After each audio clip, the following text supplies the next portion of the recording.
আসসালামু আলাইকুম এভরিওয়ান, কেমন আছেন সবাই? আশা করি সবাই ভালো আছেন। আজকে আপনাদের সাথে শেয়ার করব দেশি মুরগি রান্না। আলু এবং টমেটো দিয়ে করব। মুরগিটি আমাদের বাড়ির। বাটা মশলা নিয়েছি, আদা রসুন পেঁয়াজ বাটা এবং জিরা বাটা নিয়েছি। এখানে পেঁয়াজ কাঁচামরিচ কেটে নিয়েছি, তেজপাতা নিয়েছি এবং আস্ত মশলা নিয়েছি, লবঙ্গ, গোলমরিচ, এলাচি, কালো এলাচ এবং দারচিনি, ধনিয়া গুঁড়া, হলুদ গুঁড়া, মরিচ গুঁড়া এবং স্বাদমতো লবণ। মুরগির মাংসটাকে আমি সব মশলা দিয়ে একসাথে মাখিয়ে নিব।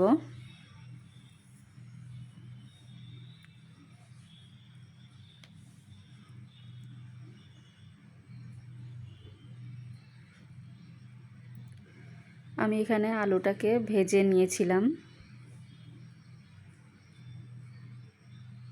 এবারে তেল দিয়ে মেখে নিব।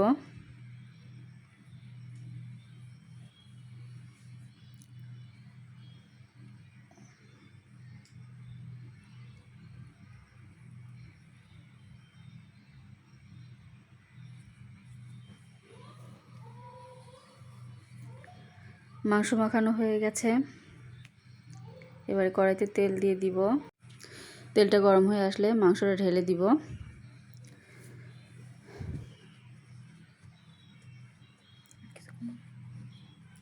এবার একটু নাড়াচাড়া করে দিব।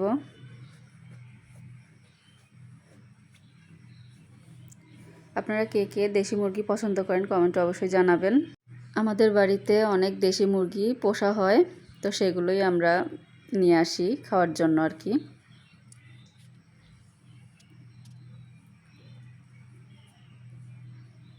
এবারে ঢেকে দিব একটু।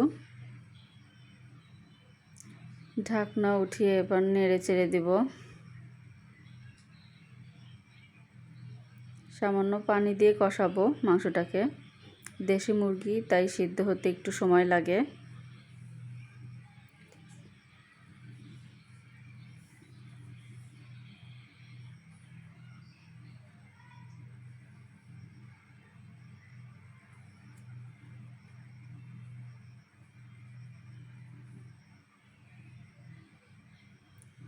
মুরগিটা প্রায় কষানো হয়ে এসেছে।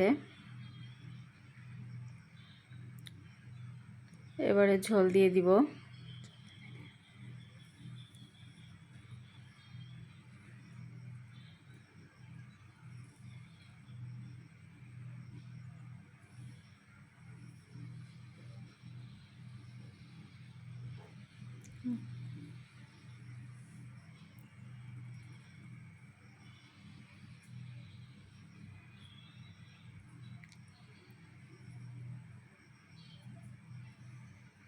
ঝোল দিয়ে দিয়েছি। এবারে বলক ওঠার জন্য অপেক্ষা করব।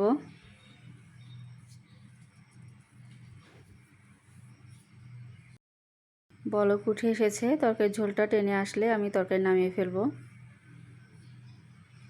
আমার তরকারিটা হয়ে গেছে, আমি চুলা বন্ধ করে দিয়েছি, নামিয়ে নিব। এবার নামিয়ে নিয়েছি। ভিডিওটি কেমন লাগলো? ভালো লাগলে অবশ্যই পাশে থাকবেন। ধন্যবাদ সবাইকে। আল্লাহ হাফেজ।